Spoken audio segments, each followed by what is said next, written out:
Welcome to this session of Tech Talent Talk. We are your hosts, Oliver and Birgit, and we have this series of events to bridge the gap between recruitment and engineering. Oliver, would you like to introduce yourself? Hi, I'm Oliver, founder of Press Forward, and we do recruitment in a healthy way. And I'm Birgit. I work as a leadership coach and engineering leader. I advise people about creating high-performing teams through culture. We have a special guest today, Jack Godau, who loves causing digital revolutions. He is an empathetic leader, healthcare expert, mentor, and coach. As a digital evolution expert with over 24 years of experience, Jack excels at driving transformation and innovation in highly complex environments. His expertise lies in bridging the gap between business goals and strategy, technology, and people, thereby enabling organizations to not only adapt but thrive in ever-evolving digital landscapes. He has held the roles of CTO, CDO, and CISO in various organizations and has been responsible for strategy, hiring, budgeting, security, compliance, and implementation of a broad range of initiatives. That's a lot, Jack. I've clearly been around for way too long. Yeah. Let's see if I can live up to any of that in today's conversation. I mean, if you love to learn to know Jack, just make a LinkedIn request on his profile. I think he's happy to talk to you. Jack, we have a very nice topic, one which is also one of my favorites. This is vision, values, and cultures. And my first question to you, in order to start the conversation, is what does vision mean to you, and how does it go beyond making money? So vision for me is something that's really important. Yeah, and I think it's something where we misconstrue this idea that organizations are things that exist. Organizations, in a lot of cases, are things that exist in people's heads. They're an idea. They're like, let's do something together, but they are the physical object. And vision allows us to put an abstract idea into a coherent form. What are we doing? Why are we doing it? And it gives us then a shared purpose. And people are group animals. We like to do things together. And if we have this shared purpose, whether it's winning the soccer championships, making money, improving healthcare, whatever it is, if we're clear about that and have the ability to express this meaning very clearly, then that allows us to be quite successful. So that's why I think it's super important to have this. Absolutely. And about money making, so like we should not only think about money making, right? So this is actually why we start an organization. We want to be sustainable in the capitalistic world. It's also about like the vision and the culture, and therefore also creating values, right? It's true, but like some organizations have a vision of making money, and if they're honest about that, the people who work there fit together and can successfully make money together. It's not what I want to do. It's not what you or Oliver, I think, wants to do, but these things are out there, and it's very important that we're honest about the vision that we have. If we say our vision is improving healthcare, but really we're just focusing on revenue and money, people will feel this dissonance. And it's something that we're going to talk about a few times today. I think this like dissonance between what we write down, what we like say in our materials, and what we really are. So if you're a sales company who just wants to sell and you want to make a lot of money to pay for your house or like have a nice car or whatever you want, that's fine. That's your lifestyle. That's like, but be honest about this in the organization's vision, if that's what it is. I do believe that there are some people who like checking the numbers and checking the finances, like they're intrinsically super motivated, but I also do believe that a really large amount of people are not interested in that type of vision. There have intrinsic motivators that go inside, that go towards their interests or towards a certain impact. We also have like a large number of organizations that are called impact startups. So we found startups that are especially for impact. So money is secondary, impact is first. And also then we have people who go for their own interests.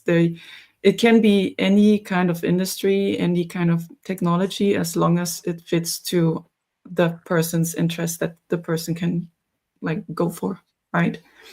Yeah, and these And are I the think cases this where is, vision is really more powerful. Go on, Oliver. I think in recruitment processes, I see this very often, that when it's about the vision of a company, that some candidates have no clue what the vision really is and how it drops down to the actual job. Or vice versa, lots of hiring managers are also not explaining that very well. What is the vision? How we are working towards the mission? And then they simply don't know how to bring this across, this vision and mission, and how it actually can be seen in this job. I also agree, Jack, if some companies would be really honest about what they are trying to achieve, it is totally fine. They would attract a different set of people, which is also fine. The problem occurs when one of both parties, or both parties maybe, try to sugarcoat. And this leads to lots of avoidable drama, people being hired in situations or for companies they really do not fit. And in recruitment, I think where it's a lot of avoiding risks for both parties, this is something to really focus on. Some companies are doing that by using certain interview techniques, but lots of them, like lots of companies, don't do that. Lots of companies don't even have a vision or a mission. They're just, doing stuff. Yeah. How I think can that go for it? there's a danger here. One of the things that you touched on is really like making sure that people understand it and can articulate it, and also how do we do it? Sorry, and Dr. Lee had a vision enabling people to live healthier lives. It's fantastic, right? Like it's like everybody said that's a great idea, but then there's also the question: how? What do we do to do this? And to really, that was something that set Dr. Lee apart. And Samir, our CEO, was excellent at this. He was able to articulate this vision in, so we're going to do this, and that's going to cause that, and then we're going to go here, and then we're going to go there, and this is how we're going to get to the final place, right? And to be able to tell this story of not just like some slogan, right? But to actually, the slogans are nice and like, but what do we do to get to this place? How do we operationalize it, and how do we achieve this? And this is something really organizational leadership down to team leads need to be able to understand and articulate, especially as you said, also in the hiring processes, but just in the day-to-day, so we can use it to make decisions. Like, is this a decision which is matching our vision, or is this taking us somewhere else? And it could be that that's right, but we should know it. We should know that we're going in a different direction now. I totally get you, and it's super difficult. Like when we talk about startups, where it starts to actually form a vision and a mission, like the initial one. This one can be adapted later, right? But you are starting your first startup, and it's like you go for like some startup course that enables you to like create this vision and the mission. But you do this for the first time, and you also still need to learn what this even means, what it does. And most of the time, what I have recognized is that you don't learn why you actually need it. So it doesn't come through in most of the courses that I have seen. It doesn't come through. But it's so important for people to recognize, why do we have that? This is because you need this not only for investors, but only for yourself and your own organization. You need to enable your people to understand why you are making it. And also, as you said, Jack, how you would like to go for it. And then also comes like, what are we actually doing? Right? So the why, the how, and the what. Jack. And these are the three layers that we need to recognize. So this can be, so this is, sometimes it's multiple weeks process, sometimes it's a multiple months process. It really depends on like how much research. It's a multiple startups process. Sometimes you need multiple startups in order to do this well. Yeah. Jack, Right, if I would ask you to provide an explanation for a dictionary in short, to answer the question why companies need a vision, what would you say? So companies need a vision to give people an alignment of where they're going. So this group of people is together, the alignment, where are we going? What's our primary purpose in this organization together as a group? It gives people then also this sense of being part of a group. We are working together on this vision, and it gives people an ability to engage on a completely different level with the organization. So I can be intrinsically motivated by the vision. I want to improve people's health. I want to improve people's education, or whatever the topic is.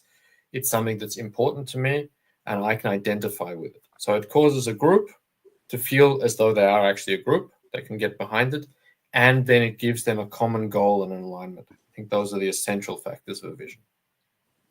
Is there any opposite of vision? Chaos. Chaos. In German, I would say Willkür. So to just do stuff, right? Like chaos is too strong a word. Like, but we were talking about this offline before. Like the words are don't match up between different languages. So just randomly doing stuff and seeing what happens is the opposite of having a vision, I think.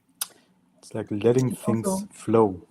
Yeah. I have another word that might match to the vision. It's also alignment. You kind of set yourself. I mean, we also have different kind of words with even one word has different types of meanings, and then we associate stuff. But alignment also makes you setting a goal. Of course, a vision is not defined as a goal because it looks like a plan, and here's another word that requires definition. But it's like something that you can visualize. Okay, here is something where I want to go. So I have a certain direction where I want to go. I may not fully know the path, but this is the direction I want to go, and this creates alignment. Yeah. It's a picture of a shared future, if you will. That's probably the one sentence version. And Jack, because you said in just a side note, a vision helps individuals to form a group. Mm-hmm. We should not underestimate how important that is from the perspective of human needs. It's essential. Humans, of course, need money to provide the essential things like a roof and food and stuff like this. But if you think about Maslow's hierarchy of needs, belonging somewhere is also quite important. Once we have the basic factors, belonging and purpose become super important to us. And we're the three of us, and many of the people listening are probably lucky in that we have the basics, and we're now dealing with this higher level. What do we want to do with our lives? Who do we want to do it with? And being together with a group of people that share the same vision and want the same things and have the same or similar cultural, similar drive, similar energy makes achieving that easier and more fun. Definitely more fun. And when I interview people, they are quite frank. They say quite transparent when they took a job just for the money, and when they were really inspired by the vision of the company. In German, you say Schmerzensgeld, money that you get for the pain that you had to suffer from. And if you take such jobs, which only provide very often good money and lack the vision that you can identify with, this is certainly not fun. I haven't talked to many people who describe this as a nice situation they want to be part of for a longer time. It's a means to an end then. I've done jobs like this in the past as well, where you have a family, you have a mortgage, or you're young and you just want money. Fair. And these are situations. in some cases, I know people who have these kind of jobs, but then they expend their visionary energy on their projects and their families or their sport or other things. So it can work. I identify too much with work. I'm very much somebody who identifies myself through my work and the things that I do. And for me, I couldn't any longer do a job like this where I wasn't motivated by what the organization is doing and didn't enjoy spending time with these people.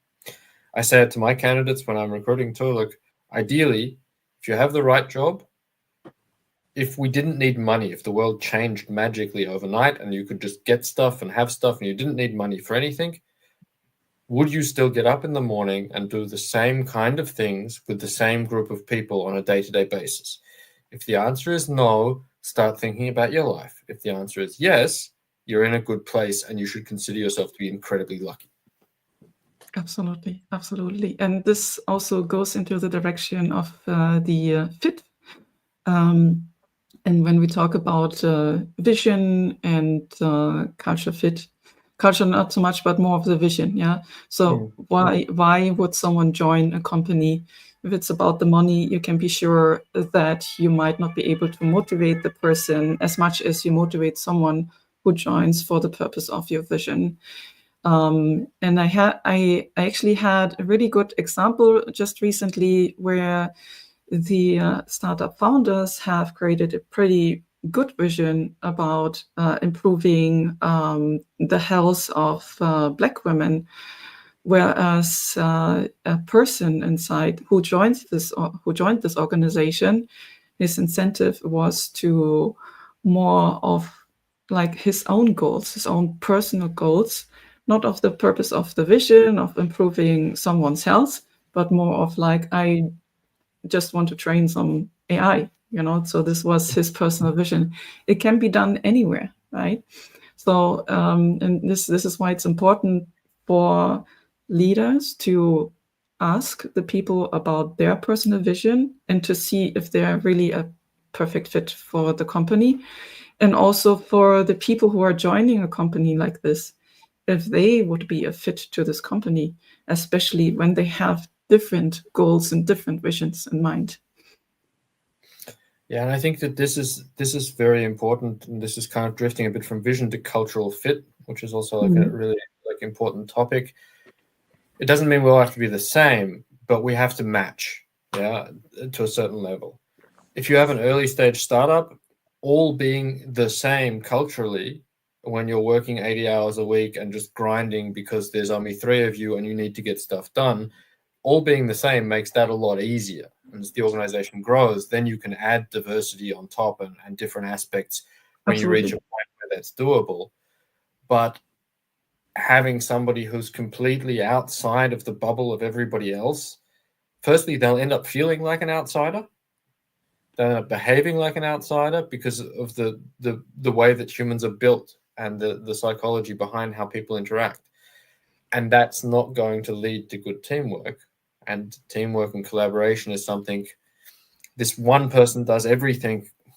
This is a myth in technology even. Even this concept, people still keep talking about full stack developers. Like for me, that animal is dead. It's like I know 2 of them. I've met 2 really good full stack developers in my 30 years of career. And I don't even know if they still consider themselves to be this, because technology has diverged so much. So having people who are able to work in teams and able to fit together and communicate on a very good level, that's super important. Absolutely. And I think we can come to the topic of values and then culture fit as well. Like, how do you define a company's values and why are they important to the company? How do you think about it? And what is that? And what is that? And values and culture are incredibly strongly linked. So the culture is what happens. The values are the words that we give to this. With the words, we have to be careful about the language that we use and how people understand it. But here it's also something that I want to really focus on is lived versus declared values. What do people do? If the declared value is work-life balance, but everybody works 60-hour weeks and is checking their messages all weekend, this is not matching. And people will feel this dissonance, right? So the culture is working hard, the value is work-life balance, but it's not being met. Yeah. And so we have to be, again, very honest about this. If that's how it is, then say it. And the values, I like to think of them as a guardrail for the culture. If we say we have a certain culture, work-life balance, for example, is part of the culture, then the guardrail should be that people are not working too much and are not online all the time and are not working 60, 80-hour weeks. Sometimes there's an emergency, okay, fine, but not regularly. Like emergencies don't happen every weekend or every night. So here, when we set them, I don't even think a culture is something you can specifically define. It's something you can aim for, but the values try to draw a box around this. I wouldn't even know how to define culture. It's like a shared understanding of how we work together. But like culture, by definition of the word, means growth. So it's something that is not just there, something that you can build over a workshop, for example. This would be just one element. It is something that grows over time with people and is never really done. Yeah. And I think that's super important, that culture is something that changes. The values are the direction that we're trying to allow the culture to grow in. So they're the guardrails on the highway that keep us going in the right direction and allow us to bounce around between them. And you shouldn't bounce in the car, but like as you're traveling forwards together, you say, okay, this is this line, this is this line, and we should be between these.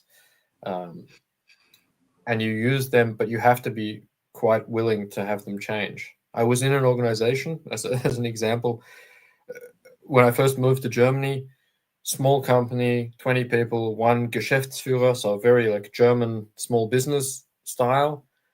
2 other people came into the leadership.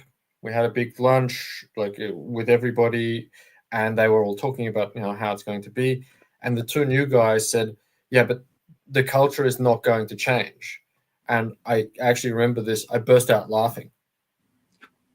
And I was the only one, so I then felt quite embarrassed, and people put it down to me being from Australia and whatever else. But how can you bring in 2 new leaders, change an organization from small business to growth style, and not expect the culture to change? For me, this idea that the culture won't change is ludicrous, because it just doesn't fit with the description. And so people see this. And that's where you have to be mindful that when you do things to the company, when you scale, the culture will change. When you employ new people, the culture will change. And doing this in a conscious way is important. Exactly. There's also the saying of like every time you invite a new team member into the team, so team level, then actually you need to build the team from the ground up. And this is like my personal like conflicts I have, because actually you don't want to grow teams too fast, but at the same time, and you want the team to like grow steadily, so you add a person one after another. Then at the same time you have this stuff where you have to build the culture every time a person comes in. So I still think about the situation today on how to actually solve and how to accommodate these things. And at Dr. Lee, you said that you have reduced the values from 11 down to 4. Why is that so? When I joined Dr. Lee, they had 11 values, and I have a defect. I've only got 10 fingers, so I couldn't get enough tattoos, right? Like, I literally could not, there was no way I would remember these 11 words, because they're all some of them were a bit similar, some of them were a bit out of place, in my opinion. I was a little bit sneaky, and in the engineering product development side of things, we picked 3 and we just kind of worked with them. And because we ended up being most of the company, then the rest of the company is like, all right, we can't have this. We can't have 2 different sets of values. So then we organized a workshop with everybody together, and sat down for a day, took a day out and said, okay, out of these 11 values, or out of even more possible ones in breakout sessions, talk about them, think about them, which ones are the most important, and we crystallized out of that to a list of 4. Right. One of the things that was really important here, we spoke about it a little bit before, but we came up with a value, integrity. In the English-speaking world, this is like, honesty, moral principles, consistency between actions and what you say, and values. So if I say I'm going to do it, I will do it. In French, that term leans more to moral absolutism and rigidity and a lack of flexibility or judgmentalism. So when we talked about integrity, our French colleague was really against it and didn't want it as the value. And we couldn't understand it. And so having this conversation, especially in culturally diverse teams, what do the words mean? How do they make you feel? And even if you culturally understand the word differently, when we talk about what we want it to mean and we give it a definition for our company together, are you then on board with it? That's super, super important. I am smiling so much because you named, you told us that you had 11 values, and I thought, that's kind of a lot. And then I remembered that I once interviewed for a company and asked, like, guys, do you have any like values defined or mission or vision? Can you help me on that to see where this boat is going? And they said, yes, well, we had a workshop with the help of an external facilitator where we came up with 17 values. We tried to print them on coffee mugs, but there were just too many. So we thought, this is not for us. And I thought, oh, well, this is interesting. Tell me more. Yeah. And at the end, I took the job, I took the money, knowing that I'm signing up for pain because I needed it. And it was a disaster, of course, because you had chaos. You had the willkür that you described. Yeah, I mean, let's talk about it. Like we had this at Dr. Lee as well. Yeah. Jack was like taking 3 values out of the 11. And I believe that other teams did it as well, or they just simply ignored it because there were too many. What is the impact of having too many values?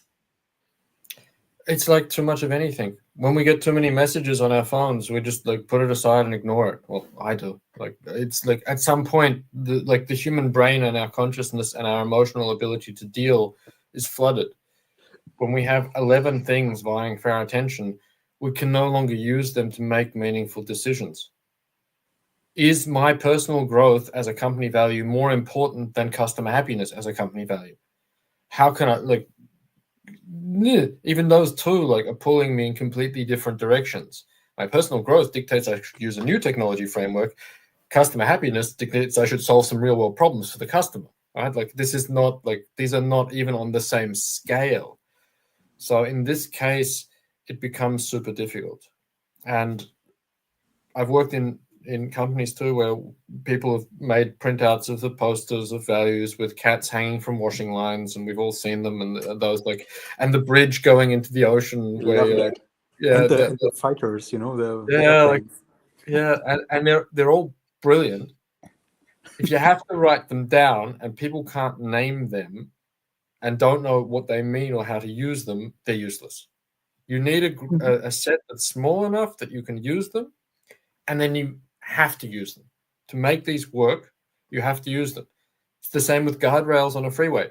If you have the idea of guardrails, but you don't actually put them up, or you have 17 behind one another, what's the point? Where does you're not using it in the right way.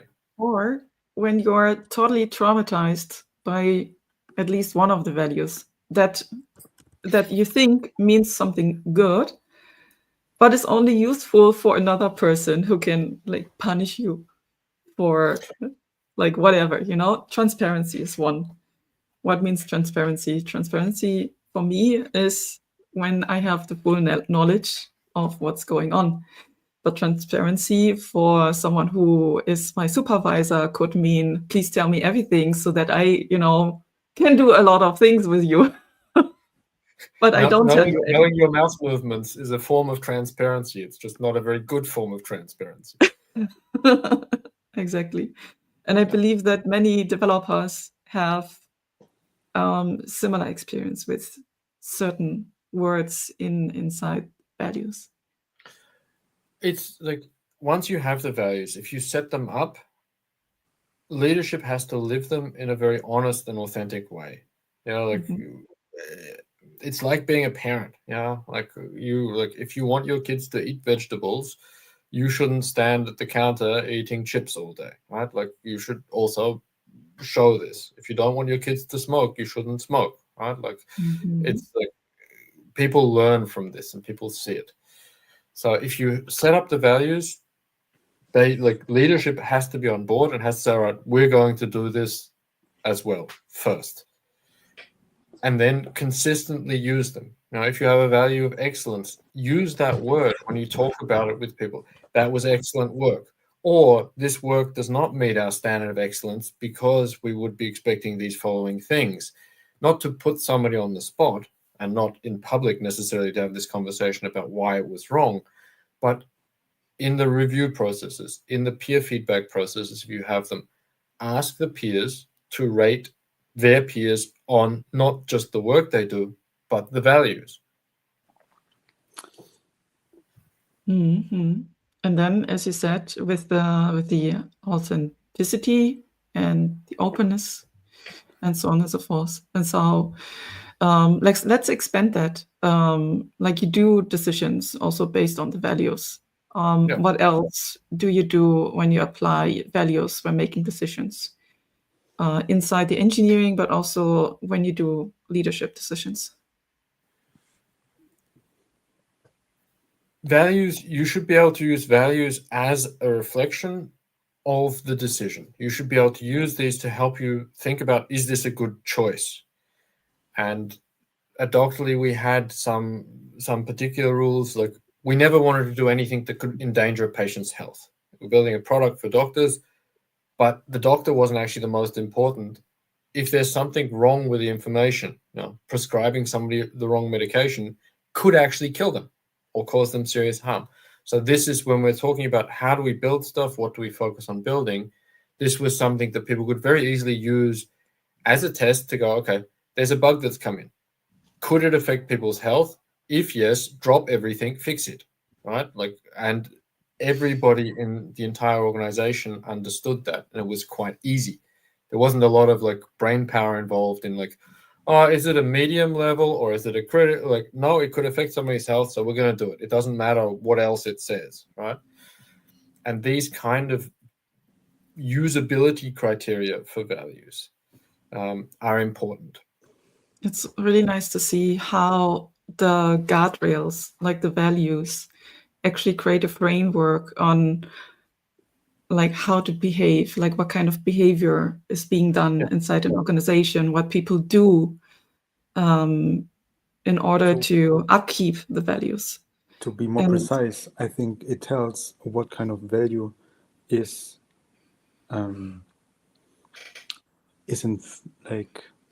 okay, is good, is benefiting the organization and everyone inside and outside, and what is really not okay. And by defining this is like the guardrails idea, you avoid this despotism. I just came up with a translation of the German word Willkür. And despotism is really chaos, where you have different rules applying for different people and different interpretations. This is just mess, frustration, and drama. And this is something where you said different rules applying for different people. It has to be something where your team members can say to you, hey, you're not living up to this value. And I've had people say this to me. One of Doctorly's values was kindness. When I get highly stressed and there's a lot happening in my personal life and my work life and things are going wrong, I become a less kind person, right? And for people to actually be able to say to me as somebody in C-level leadership to say, Jack, what you're doing now, this isn't kind. Watch out for what you're doing.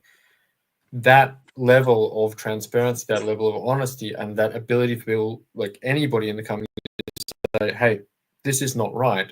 That's a value, you're not living up to it right now. That's super important. It has to apply to everybody. Yeah. And then leadership has to be able to take that on board and say, okay, yes, I'm sorry, I'll go away and like have a nap, drink a coffee, do something else, come back, and we'll do this again differently. Yeah. Mm. And if And And that's this the nice again thing is, sorry, goes because those again, like rules, you see, to what I just wanted to say one before minute.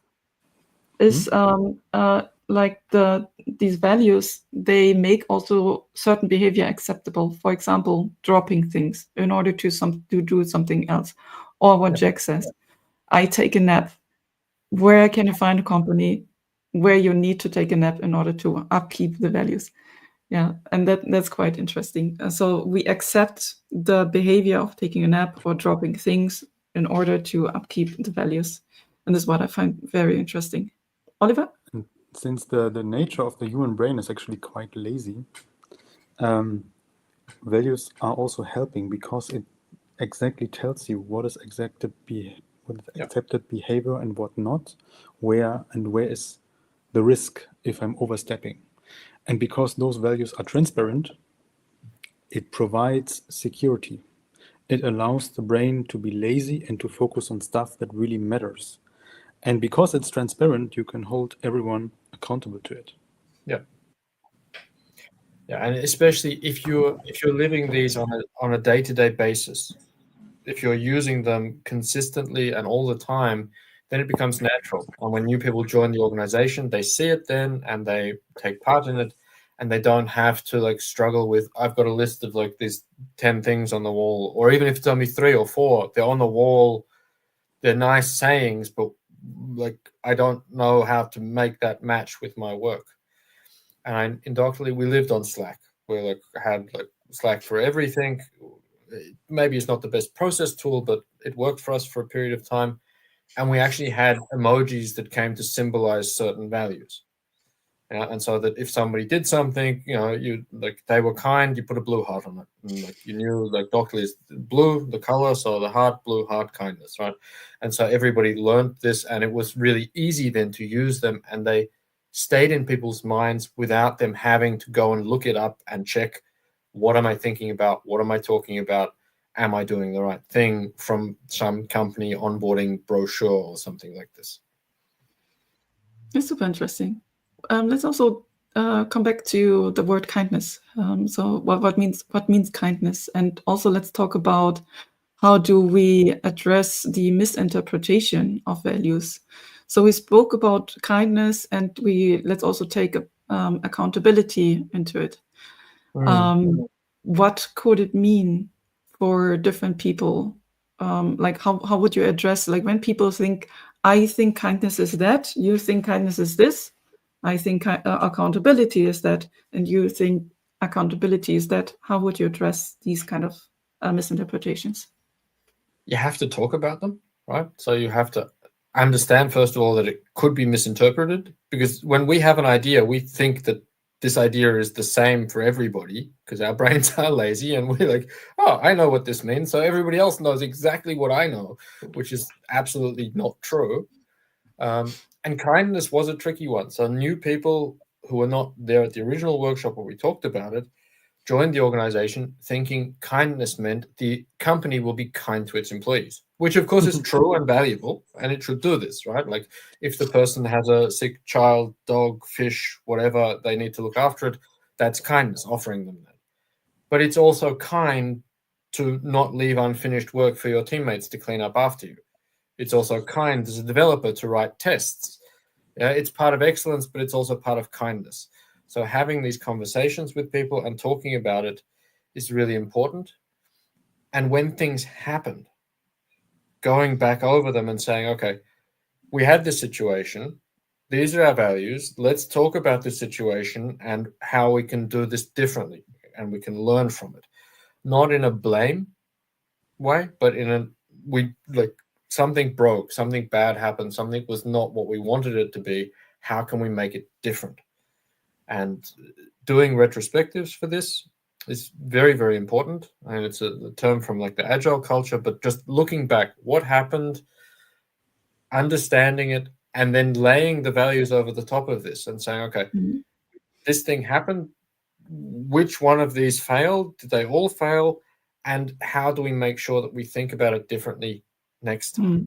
Yeah, the retrospective is part of Scrum, and Scrum applies in every section that it has, the transparency, inspection, and adaption part, which, by the way, you can also check on cognitive behavior therapy. It's the same process.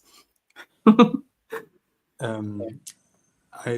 love to think about words from their origin, and what you described with kind has actually the meaning of it is a quality, and in former times it also meant nation, while having the meaning of producing an increase.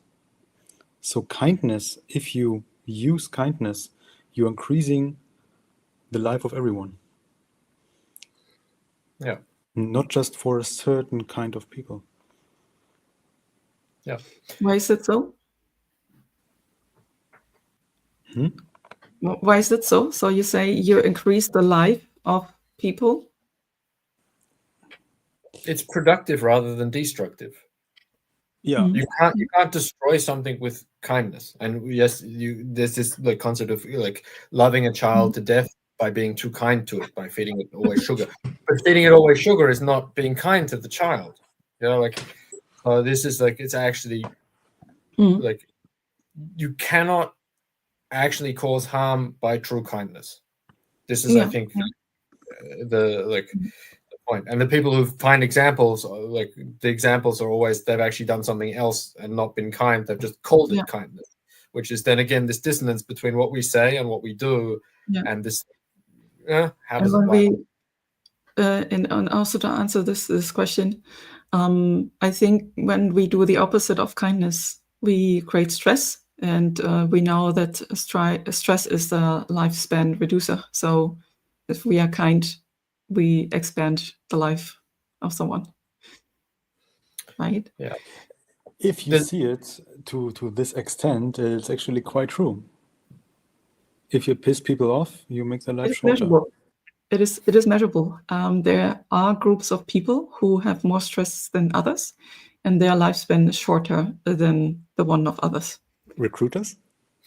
Asking for a friend.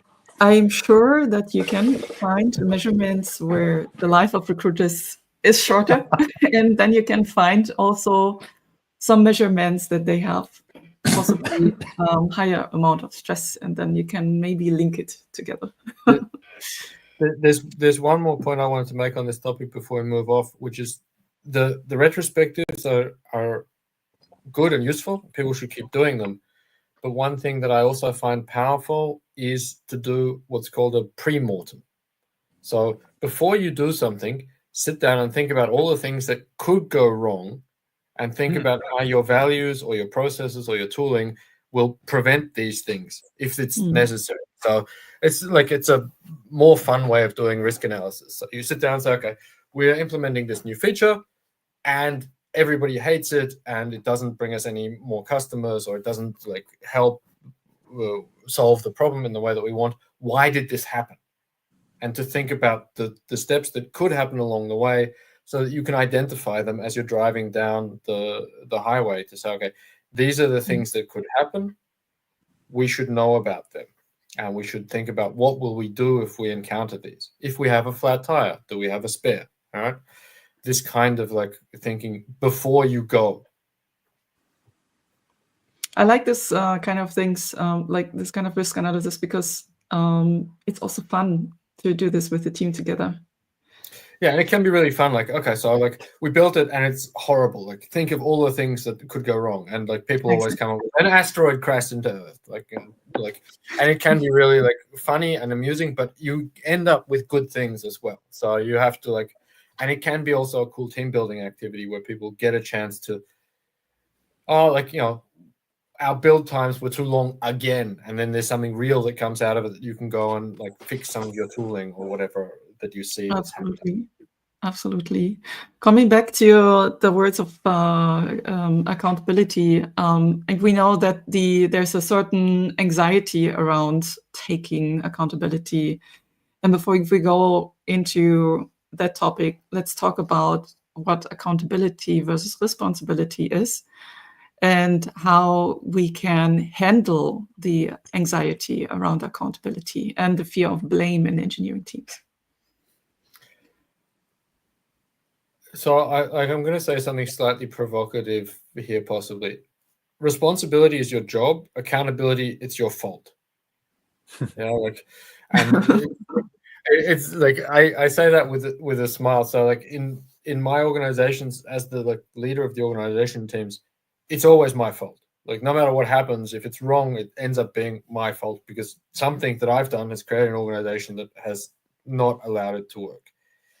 What I heard, if I can add, what I heard, or what other people might say is that responsibility is what you're supposed to do, and accountability is that you are enabled to do it.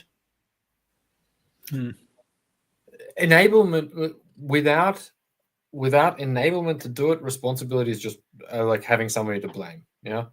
And my team actually made a shirt for me that I had a big target on the back and it said blame me across the top, and it was bright green, and I just wore it around the place, and like people could blame me. I don't care. Like it's not relevant. So this blame question, making it really clear that blame is not relevant and not desired.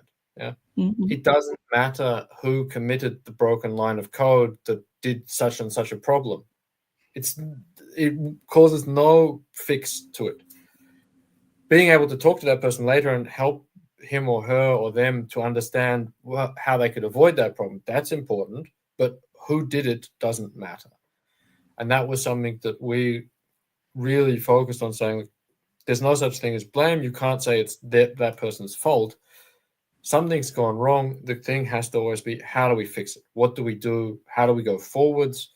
And not to have this. So I don't think it's ever possible to have a completely blameless culture. But if the leadership, the team leads, the heads of department, the C-level really say, okay, it's always our fault. You can blame us for everything, no problem. That gives people the freedom to then go on and have their discussions outside of this. And you've given people a place to channel their frustration and their negative energy. And then you have to, as you said before, give people the ability to do their jobs. If they don't have the right tools, they don't have the right resources, they don't have the right skills, information, why would you be surprised that it's wrong? It's like exactly giving me a scalpel and saying, go do open heart surgery. Like it's not going to work out well for anybody, especially because I don't like the sight of blood. But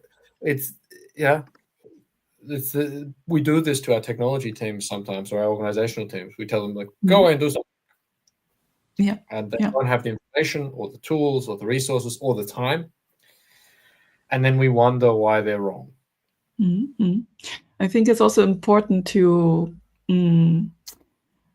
describe the different levels of healthy culture, let's say, and also what type of organizational structure an organization has, because I have seen like the healthy culture startup or scale up, where teams have the full accountability and responsibility for the product, and then I have seen like hierarchical organizations as well.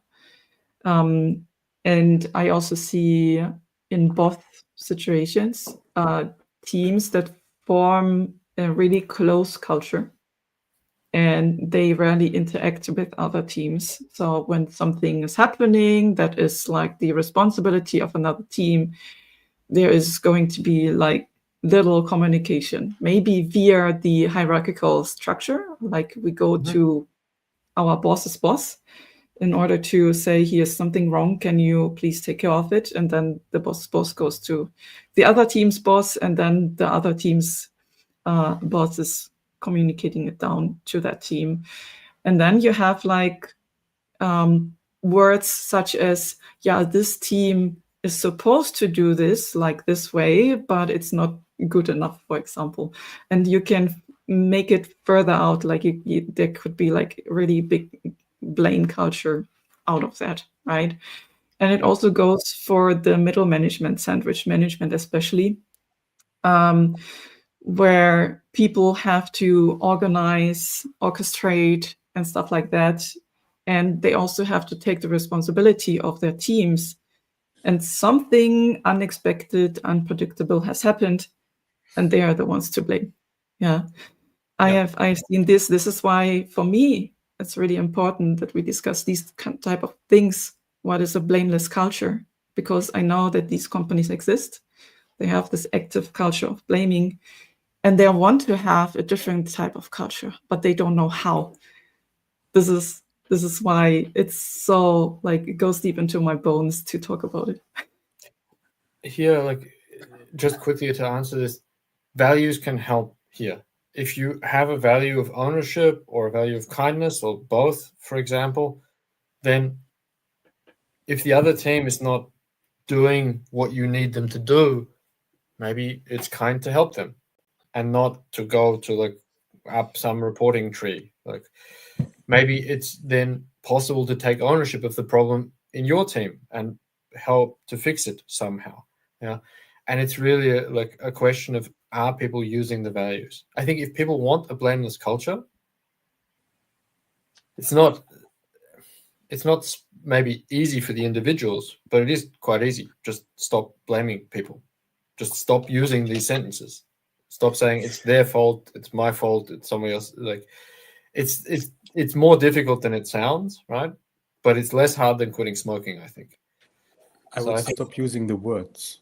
Yeah. Because blame and fault is in itself already has a tendency.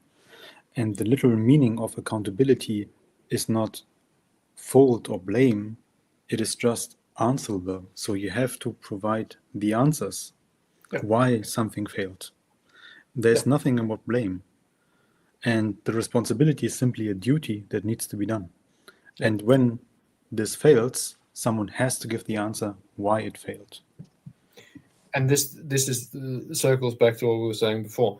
Understanding why it went wrong, how we can fix it or prevent it from happening again. This is really what's important. And for the people who I hold accountable for things, I know stuff goes wrong. I've been doing software engineering for very long. Like, check the hair color. It's like it's there's no such thing as a smooth project, a smooth process. So knowing this, and anybody who's in leadership knows that things go wrong and understands that things are happening. But what leadership wants from people who are perhaps reporting to them is often an understanding what happens next. Not just, this is wrong, we didn't do such and such, something happened, this was bad, but now what? What will we do to make sure this is either fixed or doesn't happen again, or that similar situations are prevented? That's the thing that where the growth happens. Like, knowing it's wrong is the easy part. You know, like, that's like the quick one. It's broken, there's a bug ticket, whatever. After that, how do we make sure this doesn't keep happening? That's the harder part. And that's the part where the personal growth and the organizational growth really happens. Mm-hmm. And I also think for the individual who has anxiety around accountability, and this can always happen, that knowing these types of processes, that, for example, values are missing or other things that we need to implement in order to generate a blameless culture, this can help to also overcome the fear, especially if values are not implemented, right? Yeah. What role do values play in promotions and leadership development, but also general self-development with individual contributors? They can be used, or they should actually be used, in my opinion, in the same way that we use them to make other decisions. I mentioned it before, having them as part of the feedback processes so that people rate themselves. How did I do on my values? As well as the obvious things, what work did you contribute? Where would you like to go in your career? But like, if you have these values of kindness or integrity or ownership, rate yourself and have other people rate you, and then have a discussion with your manager about this and say, hey, I see myself here, you see me there, where is this coming from? And usually you have two cases. One, either people have the same opinion of an individual, the individual themselves and other people. So in my personal example, that quarter where things were really terrible for me, I wasn't very kind, and I knew this, I was aware of it, people saw it, obviously. And so it was like the answers were aligned. And then it just simply became a question of, okay, this happened. What will you do to change this? How can we help you to prevent this becoming a constant problem? The other case is when people have one opinion of themselves, usually better than how other people see them. And then that becomes a bit more of a difficult conversation as a leader, where you have to have these conversations with people, right? You see yourself this way, everybody else sees you slightly differently. How can we align these two, and what can we do to help everybody else see what you see in yourself? And so these become useful in the analysis, but also then become topics for personal growth for the individuals. I see this. So this type of things, like the 360-degree feedback, is also a favorite topic of mine, because there is the knowledge that someone usually in overall statistics is better in rating themselves. But of course, there are the outliers of I think I'm like this, but then it's actually something else. And then on the other side, you have other people rating you.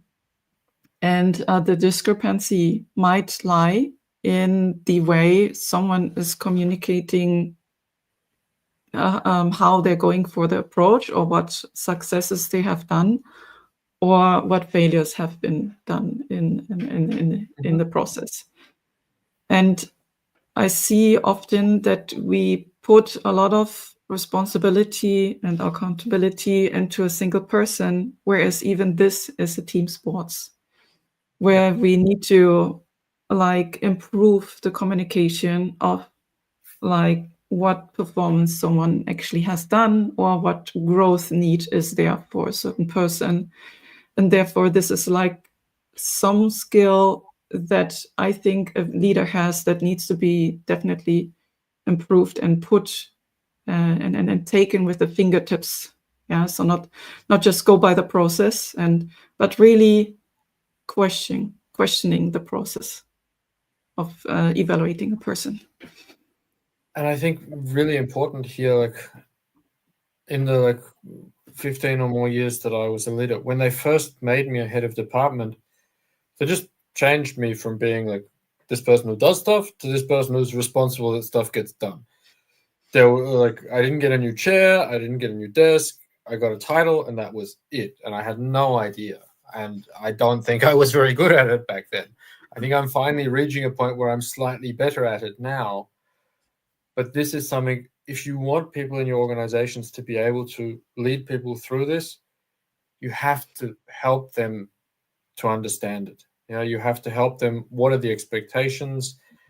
And setting really clear expectations on the values themselves too. If you're asking people to rate kindness of an individual, having examples that people can look at to say, okay, this is the didn't do well side, this is the did really well side. How does this actually line up? And taking them through that, and then also helping your team leads, your managers, heads of department, VPs, whatever they're called, to have these conversations with people through coaching, through mentoring, through training. Because otherwise you have a group of people having a discussion, or two people potentially having a discussion about a topic that they both don't understand well and can't really manage. So the employee has gotten feedback that they're not kind. The manager doesn't know how to have this conversation. Will this end well? No, right? That much, that pathway is clear right here. So yeah. help helping people to have these conversations, training them, showing them, talking with them, and giving them the power to address this in a positive way is super important. By providing the mutual ground. And this is what values are. What I like to do is mutual ground. Exactly. Is in these situations, I don't like to do the triangle conversation and be the one like providing the information and moving it to someone, the next person who is. I like to put the people together and they shall talk together. Yeah, maybe even moderated. Yeah, if it's necessary. But for me, it's important if someone has a conflict with another person, that these people come directly together and speak it out and work it out. When that's possible, that's great. I think moderation has a place to a role to play here, whether it's somebody else from the team, somebody like who's impartial generally and just like works in the same company. Having the two people's boss as moderator can kind of end up, if you're not careful, with picking favorites, like which of your children is better today. This doesn't work, right? So you have to be very careful. And again, here, the people doing this moderation should have had some training in like non-conflict conversations, moderation, like things like, so it's not something where you get a new team lead, like two people in a team are fighting. The team lead is fairly new to the role, has no experience. You're like, oh, go and like have a conversation with the two of them together to sort this out. This won't help. So I think it's very important to provide people, managers and team leads, provide them the tools so that they can be accountable for the work that they're responsible for. And for them, that's understanding how to manage. Exactly. We are already at the end of our time. I'd like to ask you a last question, Jack, and this is about your most positive interview experience. As a candidate or as an employee? Something that you can choose. Gosh. I'll go for an employer one. There was a person who applied for a job. I usually have a fairly intensive recruiting process. So there are a few steps. The typical like HR conversation, then like a proper interview, and then something where people do work together with you. So they come in, they do some work together with you. And in this case, the gentleman who had applied, everything was fine. We said, yes, that's great. We're going to hire you. And that was still like, it was years ago. He was going to come in and sign the contracts, right? You know, the way that we used to do it in paper with pens and in person and things. And he called me 10 minutes before the interview, before the signing. And he's like, I'm not coming. And we had a brief chat about it. He'd obviously signed somewhere else already. He wasn't coming. 6 months later, I saw him on LinkedIn switch his status to like open for work. And I wrote to him, I said, I've still got the contract. Do you want to come and sign it? And he came and he signed it and he started 2 weeks after that. So I think it's like, for me, one thing that I enjoy in recruiting processes is if both sides could potentially leave at least part of their egos at the door. You know, like, it's not about power. It's not about like control. It's about, is this the right job for me? And is this the right person for my team to work on this project? And if he's the right person at one moment, why would he not be the right person 6 months later? Hiring? Like, it would be idiotic for me not to hire him because he's done everything. All I need to do now is sign the contract. And if you think, oh, this dude, he betrayed me, he took another job, how dare he? This is just about ego. That's ego. Oh, that has nothing to do with it. If he's the right person for the job and you've made this choice, or she or they or whatever, then taking them again later. There's one man who I've employed 4 times now. 3 times in one company and once somewhere else. And I did. Yeah, like if I needed that person. Yeah, like, because why wouldn't you? Yeah, like, and I also have this. I've seen other people like that's crazy, you can't do that. Like, it doesn't make sense. Like, so yeah, for me, leave, like, candidates and especially companies and hiring managers, please leave your egos outside the process. Can't completely, obviously, but use a smaller doorway to get into the recruiting room to leave some of your ego outside. Exactly. Super. Thank you, Jack, for being here. We are at the end of the show. And thanks, dear audience, for listening. We have a small Christmas holiday break, and we are back in mid-January. See you then. Thank you very much for having me. See you. Thank you, Jack. Thank you. Bye-bye.